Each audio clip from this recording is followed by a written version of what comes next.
This is Kent's Drive Time with Dominic King. BBC Radio Kent.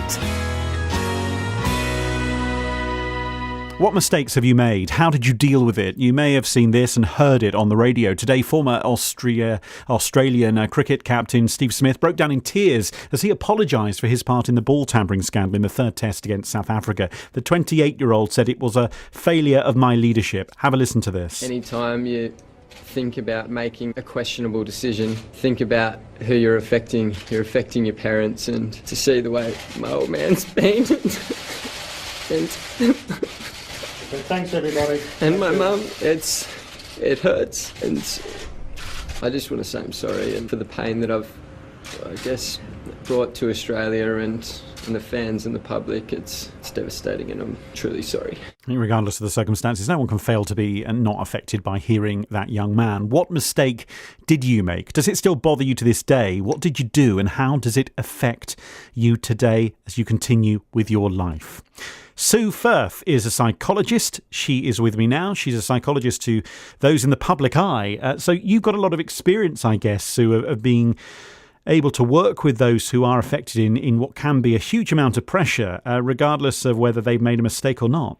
Yes, I think you're probably right. And because they're under a certain amount of pressure in order to be able to maintain their own success, I think they probably decide on a very small basis that they will take a risk because the benefit of it outweighs the risk at the time.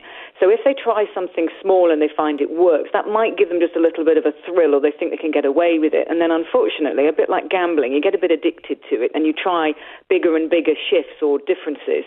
And you have to sort of accept that eventually you might get caught out, but you rather hope that you won't be.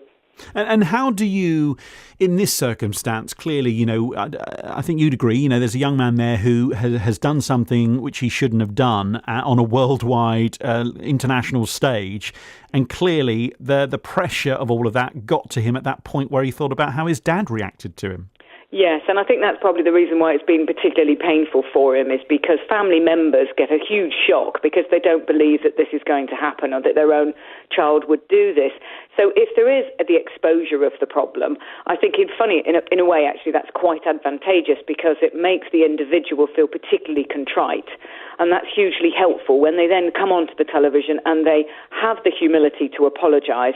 That's the next thing to do. And then often the public will ultimately forgive, providing we can see that transparent and genuine, caring sort of attention to what he feels they've done. We all make mistakes. We all have moments in our life we regret. We all try and maybe have a recompense for that situation that we may have found ourselves in. Let me bring in life coach Jeremy Milnes. Jeremy, what do we do? How do we look at that moment in time? It could have happened just yesterday. It could have happened a couple of hours ago. It could have happened a second ago. How do we cope with moving forward? Well, I think the first thing that you have to do is acknowledge what you did was wrong. And in that instance, the cricket player certainly did that. And he understood how it affected not just his family, but a wider community. And I think that came across in the sincerity of his apology. I think he also didn't try and justify it or put it onto anybody else.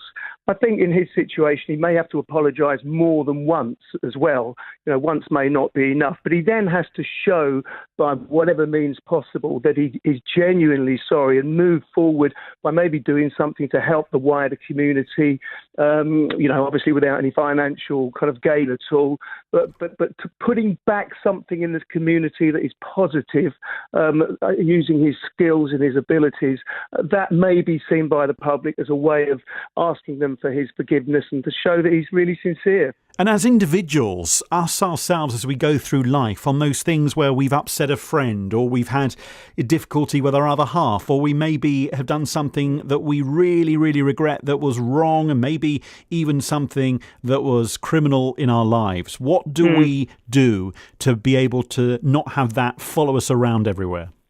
Well, I think you've got to tell people how you're going to change, and you've got to put that into practice. They've got to see that change, but without being too sort of pop psychology about this. There's often a time to delve into why you made that mistake in the first place. Was it for emotional need or physiological need? What happened? So if you can look into why it happened, it won't repeat itself. I think that's important as well. Do we sometimes as well, Sue Firth, as a psychologist, do we want to have a bit of risk in our lives? Well, I think, funnily enough, I think what I've just heard is quite interesting because there are possibly deeper things that are pushing us. So, for example, not so much personality trait, but that sense of insecurity about ourselves, the desire for greater self-esteem.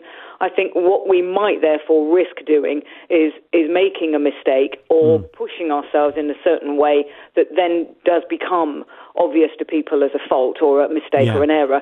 And I think you have to accept that whilst that is sad or unfortunate, we all do make them, depending on the size of it and depending on the impact of it. Apologise, accept the responsibility for it, show that you are willing in your actions, and I think most of us can get over the worst of what we do, obviously, unless it is particularly severe, and then you have to probably have some help. But if we look at, say, Henry Bolton from UKIP, his girlfriend with racist tweets. We've got Ant McParlin, alleged drink driving. Cambridge Analytica, suspected misuse of data. Jamie Carragher spitting from his car after a Liverpool defeat. And Boris Johnson just the other day referring to Emily Thornberry as Lady Baroness whatever. And there is a point, isn't there, where whether it's public figures or private figures, we all make mistakes. What's the best advice you give to deal with it? It's not a lot of fun, is it? Because obviously when you come out with something like that and it's very obvious that the public aren't going to like it, you do end up wondering whether or not it was the stress response in action at the time. In other words, I am on camera or I am in a sticky situation, and then instead of putting brain in gear, they let it out of their mouths, or indeed down on a tweet because somehow that's a cold medium and they don't feel responsible for what they've just written. Mistakes will be made.